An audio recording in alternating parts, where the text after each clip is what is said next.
कि वो आज के प्रेस ब्रीफिंग के संबंध में हमारे पत्रकार बंधुओं को विभाग के 100 दिन के कारगुजारी के बारे में बताने का कष्ट करें। माननीय आबकारी मंत्री जी। सभी सम्मानित पत्रकार बंधुओं, मैं आप सभी का स्वागत करता हूं। हमारे साथ हमारे विभाग के प्रमुख सचिव संजय भूसरेड्डी जी, हमारे कमिश्नर सेंथिल जी, मद्य निषेध के हमारे अधिकारीगण और सभी सम्मानित पत्रकार बंधुओं, मैं अपने दोनों विभागों के 100 दिन का लक्ष्य जो रखा था और जो इन 100 दिनों में हमने जो लक्ष्य की प्राप्ति करी है, उसको उत्तर प्रदेश के 24 करोड़ जनमानस को आपके माध्यम से आज यहाँ पे सूचित करने के लिए उपलब्ध आया हूँ यहाँ। और मुझे खुशी है कि हमारे दोनों ही विभाग, जब सरकार बनी थी और हमने अपने लक्ष्य का निर्धारण किया था और 100 दिन का जो लक्ष्य हमने रखा था, हमारे दोनों ही विभागों ने अपने लक्ष्य की 100% पूर्ति करी है। मैं सबसे पहले अपनी बात शुरू करूं, मैं आबकारी विभाग से अपनी बात को शुरू करूंगा। मैं अपनी बात को शुरू करने से पहले ये ज़रूर प्रकाश में डालना चाहूँगा आप सभी के कि पिछली समाजवादी पार्टी जो उत्तर प्रदेश में जब उनकी सरकार थी, आबकारी विभाग, क्योंकि आप सभी जानते हैं महत्वपूर्ण विभाग है और एक राजस्व प्राप्ति का एक बड़ा स्रोत है उत्तर प्रदेश सरकार के लिए, समाजवादी पार्टी के कार्यकाल में ये विभाग पूरी तरीके से भ्रष्टाचार में लिप्त हो गया था। 2017 में जब हमारी उत्तर प्रदेश में सरकार बनी तो आबकारी विभाग का जो राजस्व था वो करीब 14,000 करोड़ का था, लेकिन माननीय योगी जी के नेतृत्व में पिछले 5 वर्षों के कार्यकाल में आबकारी विभाग ने इस राजस्व को 14,000 करोड़ से बढ़ाकर 36,200 करोड़ रुपए का किया। 2022 में सरकार लौटी और हम लोगों ने मिलकर माननीय मुख्यमंत्री जी के निर्देशन में अपने विभाग की कार्य योजना बनाई, 100 दिन की कार्य योजना बनाई। आज मैं उसी कार्य योजना पर प्रकाश डालना चाहूँगा। आप सभी जानते हैं कि राजस्व प्राप्ति का एक महत्वपूर्ण विभाग है और साथ ही साथ औद्योगिक विकास में भी आबकारी विभाग अपनी एक महत्वपूर्ण भूमिका निभा रहा है। सबसे पहले हमने जो लक्ष्य रखा था अपने 100 दिन का, 3 नई आसवनियों को स्थापित किए जाने का हमने लक्ष्य निर्धारित किया था, जिसमें हमने इन 100 दिनों में 3 आसवनी, जिसमें पहली messrs Radico Khaitan Sitapur, messrs Karimganj biofuel Moradabad तथा मेसर्स क्रिस्टल बालाजी मुजफ्फरनगर की आसवनी स्थापित किए जाने की अनुमति प्रदान कर दी है। और मैं आपको बताना चाहता हूं कि इन आसवनियों से 793.37 करोड़ का निवेश उत्तर प्रदेश में होगा, जिसमें लगभग 3600 नए रोजगार का अवसर प्रदान होंगे। और जब इनका उत्पादन शुरू होगा तो ये तीनों आसवनियां 6,070 करोड़ रुपए का राजस्व राज्य सरकार को देंगी तथा 25 करोड़ का राजस्व केंद्र सरकार को वार्षिक रूप से प्राप्त होगा, जिसका 50% राज्य सरकार को उपलब्ध कराया जाएगा। ऐसे ही इन 100 दिनों में हमने 3 आसवनियों का कंस्ट्रक्शन पूर्ण करा के उसका उत्पादन प्रारंभ कराने की भी कार्य योजना बनाई थी। और मुझे खुशी है कि उसमें भी तीनों मेसर्स गंग डिस्टिलरी हरदोई, मेसर्स आरती डिस्टिलरी कानपुर देहात और messrs Dwarikesh sugar industries Bareilly द्वारा आसवनी निर्माण पूरा करा लिया गया है और उसमें प्रोडक्शन की शुरुआत हो गई है। इन तीनों आसवनियों में लगभग 605 करोड़ रुपए का निवेश तथा 1,000 व्यक्तियों के प्रत्यक्ष रोजगार के अवसर भी उपलब्ध हुए हैं। और मुझे खुशी है बताते हुए कि इन तीनों आसवनियों से प्रदेश सरकार को करीब 3,859 करोड़ रुपए का राजस्व और 11 करोड़ का राजस्व केंद्र सरकार को वार्षिक रूप से मिलेगा। उक्त तीनों आसवनियों को हम लोग ने PD2 अनुज्ञापन हमने निर्गत कर दिए हैं। तीसरा, एथनॉल का प्रोडक्शन भी, क्योंकि एथनॉल केंद्र सरकार की एक बड़ी महत्वपूर्ण योजना है और माननीय प्रधानमंत्री जी, जैसे आप जानते हैं कि वो भी कई बार ये कह चुके हैं कि हम एथनॉल का ज़्यादा से ज़्यादा प्रयोग पेट्रोलियम प्रोडक्ट्स में कर ग्रीन फ्यूल को हम बढ़ावा देना चाहते हैं। मुझे खुशी है, मैं आपको बताना चाहता हूं कि हमारा प्रदेश पिछले वर्ष 115 करोड़ बल्क लीटर एथेनॉल का हमने प्रोडक्शन किया। इस वर्ष एथेनॉल का उत्पादन का वार्षिक लक्ष्य हमने 140 करोड़ बल्क लीटर का निर्धारित किया था और इन 100 दिवस के कार्य योजना में इस 140 करोड़ बल्क लीटर में से 45 करोड़ बल्क लीटर का उत्पादन का हमने लक्ष्य रखा था। और मुझे खुशी है कि हमने इन 100 दिनों में 45 करोड़ बल्क लीटर के सापेक्ष 45.17 करोड़ बल्क लीटर का उत्पादन किया है, जो हमारे लक्ष्य का 100.4% हमने उसकी पूर्ति कर ली है। और हमारा एथेनॉल में आधिकारिक उत्पादन में जनमानस को, जैसे कि आप जानते हैं, ग्रीन फ्यूल की भी उपलब्धता होगी और एथेनॉल ब्लेंडिंग प्रोग्राम की सफलता से विदेशी मुद्रा की बचत भी सुनिश्चित हो पाएगी। इससे प्रदेश की जीडीपी को लगभग 2221.45 करोड़ का योगदान हम लोग उसके माध्यम से करेंगे। मैं इसके साथ ही साथ फाइन डाइनिंग का कॉन्सेप्ट भी हम लोग उस कॉन्सेप्ट के तहत हमने 100 दिन में 3 नई माइक्रो ब्रूअरी रेस्टोरेंट्स खोलने का भी कार्य योजना बनाई थी, जिसमें हमने 100% पूर्ति कर ली है। इन माइक्रो ब्रूअरी की स्थापना से 3 करोड़ का निवेश तथा 30 व्यक्तियों को रोजगार के अवसर प्राप्त होंगे और राज्य सरकार को लगभग 1.5 करोड़ का राजस्व प्राप्त होगा। इसके साथ ही साथ इन 100 दिवसों में 10 होटल व रेस्टोरेंट बार अनुज्ञापनों को निर्गत करने का भी हमने लक्ष्य निर्धारित किया था, जिसके सापेक्ष हमने 13 रेस्टोरेंट बार लाइसेंस प्रदान करते हुए इसकी 130% लक्ष्य की पूर्ति करी है। मैं ये भी कहना चाहता हूं कि इन 100 दिवस की कार्य योजना के अंतर्गत हमने 2022-23 में देशी विदेशी मदिरा, बियर, भांग तथा मॉडल शॉप की दुकानों के व्यवस्थापन को पूरी तरीके से 100% पूरा कर लिया है। एक बात और भी मैं आपके बीच में करना चाहता हूं कि एक सवाल जो हर बार मीडिया के बंधुओं से आबकारी विभाग से पूछा जाता है कि जो स्पूरियस लिकर है या कच्ची शराब है, उसकी रोकथाम के लिए आपने क्या कार्य योजना बनाई है। मुझे आपको बताते हुए खुशी हो रही है कि हमने एक विस्तृत पूरी कार्य योजना पूरे वर्ष की हमने बनाई, जिसमें लगातार एनफोर्समेंट की प्रक्रिया को हम लोग चलाने का काम कर रहे हैं। मैं इन 100 दिवसों का अगर मैं कार्य योजना आपको बताऊं तो इन 100 दिवसों में हमने 2 विशेष परिवर्तन अभियान चलाए, जिसमें पहला अभियान 21 अप्रैल से 5 मई 2022 तक चलाया गया। इस अभियान के अंतर्गत 30,010 छापे मारे गए, उसमें 4319 अभियोग दर्ज किए गए व 1,25,000 लीटर अवैध मदिरा बरामद की गई तथा तस्करी में प्रयुक्त 25 वाहन पकड़े गए व 417 अभियुक्तों को जेल भेजा गया है। दूसरा प्रवर्तन अभियान हमने 21 जून से 5 जुलाई 2022 तक संचालित किया। इस अभियान के अंतर्गत प्रदेश में 31,175 छापे मारे गए तथा 4,278 अभियोग दर्ज करते हुए 1,17,771 लीटर अवैध शराब की बरामदगी की गई। अवैध शराब के कारोबार में संलिप्त 1230 अभियुक्तों को गिरफ्तार करते हुए 412 अभियुक्तों को जेल भेजा गया है।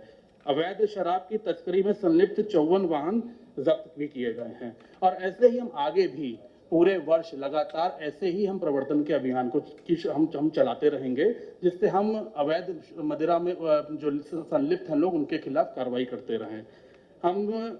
मुझे ये बताते हुए बहुत खुशी है, 36,400 करोड़ का राजस्व जो हमने पिछले वित्तीय वर्ष में प्राप्त किया था, इस वित्तीय वर्ष जो 2022-23 का वित्तीय वर्ष है, हमने अपना लक्ष्य अब की 42,500 करोड़ रुपए का राजस्व का हमने रखा है। और हमने इन 100 दिवस में, इस 42,400 करोड़ में 100 दिवस में हमने 10,200 करोड़ के राजस्व प्राप्ति का लक्ष्य रखा था। लेकिन मुझे बहुत खुशी है, आज आपके माध्यम से मैं बताना चाहता हूं कि इस लक्ष्य को इसके सापेक्ष हमने इन 100 दिवस में 10,837.41 करोड़ रुपए का राजस्व सुनिश्चित किया है। जो हमने लक्ष्य निर्धारित किया था, उससे ज़्यादा का राजस्व हमें मिला है। इसके साथ ही साथ मैं ईज ऑफ डूइंग बिजनेस की अगर मैं बात करूं, जो आजकल, क्योंकि माननीय मुख्यमंत्री जी भी की यही मंशा है, माननीय प्रधानमंत्री जी की भी यही मंशा है कि हम कैसे इंडस्ट्रियलाइजेशन को बढ़ावा दें, ईज ऑफ डूइंग बिजनेस के दर्शन के संकल्पना को साकार करते हुए देशी शराब, विदेशी मदिरा, बियर व भांग दुकान सहित premium retail brand and model shops के व्यवस्थापन में संबंधित 7 संशोधन नियमावलियों सहित देशी व विदेशी मदिरा के थोक अनुज्ञापनों के व्यवस्थापन से संबंधित 2 संशोधन नियमावलियों अर्थात कुल 9 संशोधन नियमावलियों का प्रख्यापन हमने किया इन 100 दिवसों में। और मैं एक और आपको बताना चाहूँगा कि लोकल फार्मर्स जो हमारे प्रदेश के जो किसान हैं, जो फलों का उत्पादन करते हैं, उन किसानों को भी प्रोत्साहित करने के लिए और उनके उत्पादन को भी कि हम कैसे उनको हम प्रोत्साहित करें, हम एक नई नीति लेकर आए थे जिसमें हम फलों से वाइन बनाने की एक नई कार्य योजना लेकर आए थे। और मैं आपको बताना चाहता हूं कि फलों से वाइन उत्पादन को प्रोत्साहित करने के लिए वाइनरी स्थापना नियमावली के आवश्यक संशोधन में भी मंत्रिपरिषद से हमने अनुमोदित कर लिया है और हमारी कार्रवाई उस पर चल रही है। इसके साथ ही साथ मैं आपको ये विशेष रूप से बताना चाहता हूँ कि हमने धर्म नगरी जनपद अयोध्या में रामकोट व रायगढ़ वार्ड नगर पालिका क्षेत्र, जनपद मथुरा में वृंदावन क्षेत्र, जनपद वाराणसी में गंगा के 1 किलोमीटर की दूरी तक, जनपद प्रयागराज में संगम क्षेत्र में चित्रकूट धाम, बाराबंकी के देवा शरीफ और सहारनपुर के देवबंद म्यूनिसिपैलिटी में जो पूर्व में मद्य निषेध हमने उसको पहले से ही घोषित कर रखा था। इसके साथ ही साथ माननीय मुख्यमंत्री जी के निर्देशानुसार हमने 31/5/2022 को मथुरा के 22 वार्डों में भी मद्य निषेध घोषित कर दिया है। और मैं इसके साथ साथ ये भी कहना चाहूँगा कि हमारा लक्ष्य है कि हम उत्तर प्रदेश में जो हम आज कंज्यूमर जो हमारा स्टेट है उसको हम प्रोडक्शन स्टेट में बदलना चाहते हैं, जिससे ज़्यादा से ज़्यादा आसानियाँ आ सके, हमारे यहाँ इंडस्ट्रीज लग सकें, रोजगार के अवसर उपलब्ध हों हमारे नौजवानों को, और साथ ही साथ हमें राजस्व की ज़्यादा राजस्व की भी प्राप्ति हो। मैं मद्य निषेध विभाग के बारे में भी आपसे थोड़ा बहुत मैं आपको प्रकाश डालना चाहूँगा, क्योंकि ये हमारी सोशल रिस्पॉन्सिबिलिटी है। और आप सब जानते हैं कि नशे के क्या दुष्परिणाम हैं और कैसे लोगों के परिवार खत्म हो जाते हैं नशे से। तो हमारी एक सोशल रिस्पॉन्सिबिलिटी है कि हम ऐसे अभियान प्रदेश में चलाएं जिससे हम लोगों को प्रेरित कर सकें कि वो नशा छोड़ें। मैं इन 100 दिवस की कार्य योजना अगर आपके सामने रखूं तो मैं ये ज़रूर आपको बताना चाहूँगा कि हमने मद्य निषेध विभाग ने जो डॉक्यूमेंट्री चलचित्र प्रदर्शन हेतु जो निर्धारित 120 का लक्ष्य रखा था वो हमने उसकी पूर्ति कर ली। हमने मद्य निषेध शिक्षात्मक एवं खेलकूद प्रतियोगिता के आयोजन हेतु निर्धारित लक्ष्य 315 के सापेक्ष 318 की पूर्ति हमने की। मद्य निषेध शिक्षात्मक एवं खेलकूद की आयोजित प्रतियोगिता में पुरस्कार वितरण हेतु निर्धारित लक्ष्य 1260 के सापेक्ष 1272 विजयी प्रतिभागियों को पुरस्कृत किया।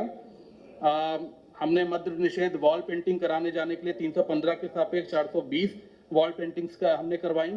मद्य निषेध होर्डिंग्स की स्थापना कर 7 के सापेक्ष 7 होर्डिंग्स की हमने स्थापना करी। ऐसे ही मद्य निषेध रैलियां हमने आयोजित करी, जो 63 का लक्ष्य था उस लक्ष्य के सापेक्ष 70 हमने रैलियां करवाई। गोष्ठियां हमने कराई 420 के सापेक्ष 428 और मद्य निषेध प्रदर्शनियों के आयोजन के निर्धारित लक्ष्य 84 के सापेक्ष 92 की पूर्ति हमने कराई है। ऐसे ही जितनी प्रिंट इलेक्ट्रॉनिक मीडिया के माध्यम से मद्य निषेध शिक्षात्मक कार्यों के निर्धारित लक्ष्य के सापेक्ष 7 के सापेक्ष 17 की हमने पूर्ति कराई है। और नशा छोड़ने उपचार हेतु प्रेरित किए गए व्यसनियों हेतु निर्धारित लक्ष्य 756 के सापेक्ष 761 लोगों को हमने मदिरा छोड़ने से प्रेरित किया है और उन्होंने मदिरा का सेवन छोड़ा है। सांस्कृतिक कार्यक्रम है, जो जादू है, कठपुतली है, लोकगीत है, उसके माध्यम से हमने कुल 62 कार्यक्रम उत्तर प्रदेश में कराए हैं। और 21/6/2022 से 30/6/22 तक आकाशवाणी के FM रेनबो चैनल के 20 स्पॉट्स पर नशे के दुष्परिणामों के प्रति जागरूक संदेश प्रसारित किया है। ये हमारी 100 दिन की कार्य योजना जो मैंने आपके सामने आबकारी और मद्य निषेध की आज आपके सामने प्रस्तुत करी है। और ऐसे ही हम लोगों ने आगे की भी अपनी कार्य योजनाएं बनाई हैं, जो समय आने पर आपके बीच में हम लोग लेकर आएंगे जैसे जैसे उन लक्ष्यों की हमारी प्राप्ति होती रहेगी। मैं आपसे केवल इतना ही कहूँगा कि माननीय मुख्यमंत्री जी के मंशा अनुरूप हम लोग राजस्व प्राप्ति में और साथ ही साथ कच्ची शराब और नकली शराब की रोकथाम के लिए एक बहुत ही दृढ़ता से अपने अपने काम को आगे बढ़ा रहे हैं। और जो हमने लक्ष्य निर्धारित किया है 42,500 करोड़ का इस साल का आबकारी विभाग का, मुझे पूरी उम्मीद है कि माननीय मुख्यमंत्री जी के नेतृत्व में हम सब लोग मिलकर इस लक्ष्य को पूरा भी करेंगे और कोशिश करेंगे कि इस लक्ष्य को जो हमने बनाया इस लक्ष्य से अधिक हम लोग राजस्व की पूर्ति उत्तर प्रदेश में करें, क्योंकि एक बड़ा और इम्पॉर्टेंट विभाग आबकारी विभाग है जो उत्तर प्रदेश को राजस्व देने में अपनी एक बड़ी भूमिका निभाता है। बहुत बहुत धन्यवाद।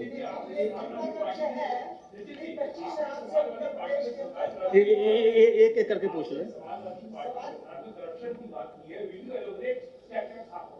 देखिए, मैं किसी का नाम तो नहीं लूंगा, लेकिन सर्वविदित है और आपको भी पता है कि किस तरीके से समाजवादी पार्टी की सरकार में भ्रष्टाचार की भेंट ये विभाग चला गया था और जो राजस्व उत्तर प्रदेश सरकार को मिलना चाहिए था वो राजस्व कुछ चंद लोगों के पास पहुंच रहा था।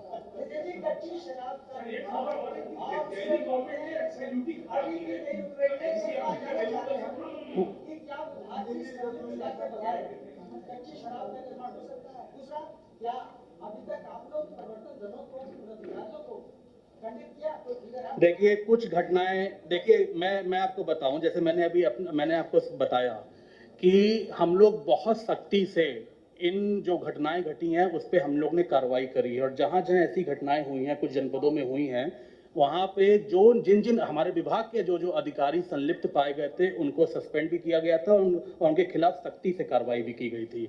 और माननीय मुख्यमंत्री जी ने भी स्पष्ट निर्देश हम लोगों को दिया है कि ऐसी कोई भी घटना अगर कहीं होती है तो उसमें सख्ती से किसी को भी बख्शा नहीं जाएगा, चाहे कोई भी हो उसमें। और मैं आपको विश्वास दिलाना चाहता हूं कि जिस तरीके से हम लोग परिवर्तन के अपने दल को हम लोगों ने एक्टिवेट किया है और जिस तरीके से वो ग्राउंड पे काम कर रहे हैं, हमारी पूरी कोशिश ये रहेगी कि उत्तर प्रदेश में कोई भी ऐसी घटना ना हो।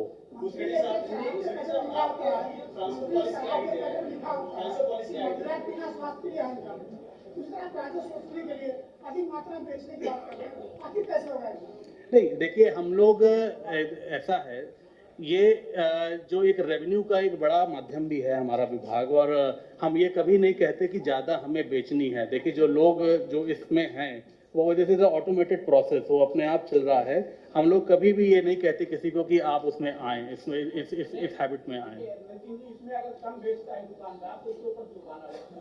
नहीं, ऐसा कुछ नहीं है, जुर्माना नहीं है, कोई जुर्माना नहीं है उसमें। देखिए कि एक नियमावली है, देखिए मेरी बात सुनिए, एक नियमावली है हमारी, उस नियमावली के तहत एक नियमावली है, उस नियमावली के तहत हमारी दुकानों का विस्थापन भी होता है और उस नियमावली के तहत वो दुकानें चलती भी हैं। तो वो एक नियम बना हुआ है विभाग का, उस नियमावली के तहत ही सब चलते हैं। मेरा अनुरोध होगा हर एक को मौका मिलना। एक करके एक मिनट आप माननीय मंत्री जी को एड्रेस करें, आप अपना प्रश्न। देखिए, इसका मैं जवाब दे देता हूँ।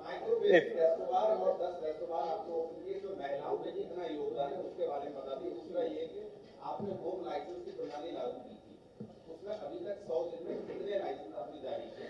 नहीं, हमने होम लाइसेंस हम लोगों ने माननीय मंत्री परिषद से अभी कुछ ही दिन पहले उसको हम लोग ने अप्रूव कराया है, अभी उसमें ज़्यादा दिन नहीं हुए हैं और हमने अपने विभागीय अधिकारियों से कह दिया है। लेकिन मैं आपको बता दूं कि इसमें जो होम बार लाइसेंस था हमने अभी हाल ही में कुछ 15-20 दिन पहले ही हम लोगों ने कैबिनेट से अप्रूव कराया था, लेकिन उसमें भी अभी तक मैं अगर बताऊं तो 11 होम बार लाइसेंस हम लोगों ने ले लिए हैं और बाकी माइक्रो ब्रूअरी 3 हम लोगों की नोएडा में, लखनऊ में 2 और नोएडा में 1, 3 माइक्रो ब्रूअरी के भी हम लोग निर्गत किए हैं।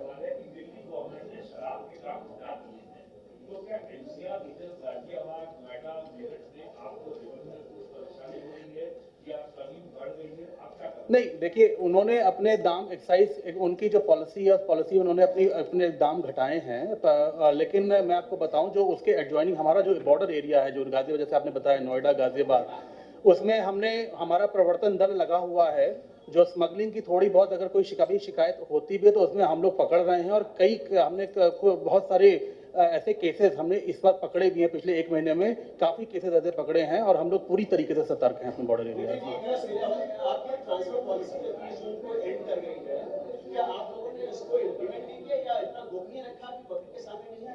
नहीं, देखिए, एक ट्रांसफर पॉलिसी कैबिनेट से अप्रूव हुई थी और वो सभी विभागों के लिए थी। हमारे विभाग ने भी उसको पूरी तरीके से पालन किया है। इसमें कोई गोपनीयता की बात नहीं है। जो उस ट्रांसफर पॉलिसी के तहत जो लोग आ रहे थे, उनका ऑटोमेटिक उनका उस प्रोसेस में उनका ट्रांसफर हुआ है। उसमें हमने कोई गोपनीयता, हम गोपनीयता बरते क्यों? हमने जब हम कुछ गलत कर नहीं रहे तो हम क्यों गोपनीयता बरते?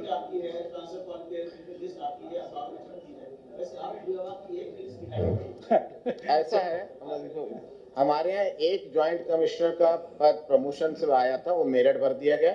एक डिप्टी झांसी से थे, उनको कहाँ भेजा था हम लोगों ने? झांसी वाले को उसको मेरठ इसमें गए थे। और एक आबकारी अधिकारी प्रमोट हुआ था, एक ही डिप्टी का पोस्ट था, उसको वहां पोस्ट किया।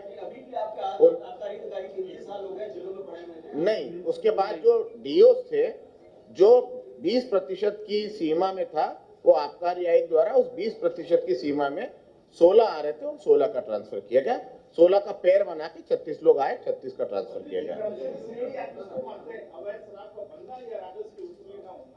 देखिए, सबसे बड़ा कारण तो ये है कि राजस्व की वसूली नहीं होती थी। वो करप्शन का एक बहुत बड़ा कारण था, और पिछली सरकारों ने, जैसे मैंने पहले कहा, उन्होंने किया ये।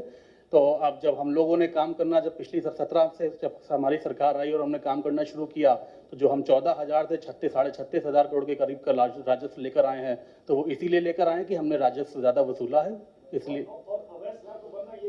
नहीं, देखिए, अवैध शराब, जो कच्ची शराब है, ये कुछ पॉकेट्स ऐसे होते हैं जहाँ पे लोग इसमें संलिप्त होते हैं।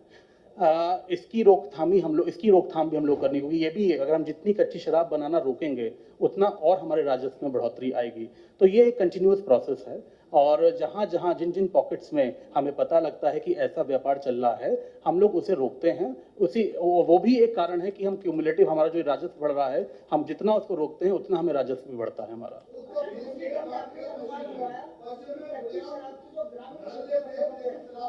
हाँ,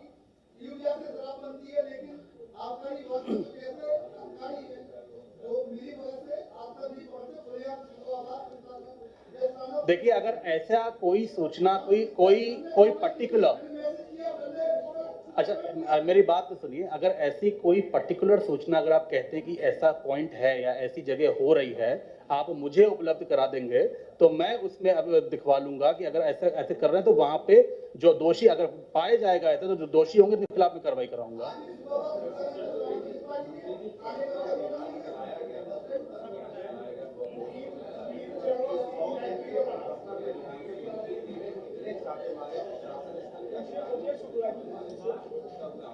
नहीं, मैंने अभी बताया ना आपको, अभी 1 मिनट। मंत्री, ऐसा है, इसमें मंत्री जी या शासन के अधिकारी छापे नहीं मारते हैं। इसमें अधिनियम के तहत जिनको अधिकार है, और इसकी एक निर्धारित प्रक्रिया है कि सैंपलिंग कैसा होगा, छापा मारने के बाद बाकी चीजें हैं। तो हम, अगर माननीय मंत्री जी भी जाएंगे, तो हमको किसी अधिकारी को वहां पे लेकर के उसकी प्रक्रिया कौन पूरी करेगा? जो चलिए, तो उसमें फिर आपकी अगली बार आप लोग को भी सम्मिलित कर लेंगे। एक टीम वर्क के साथ ही काम करेंगे।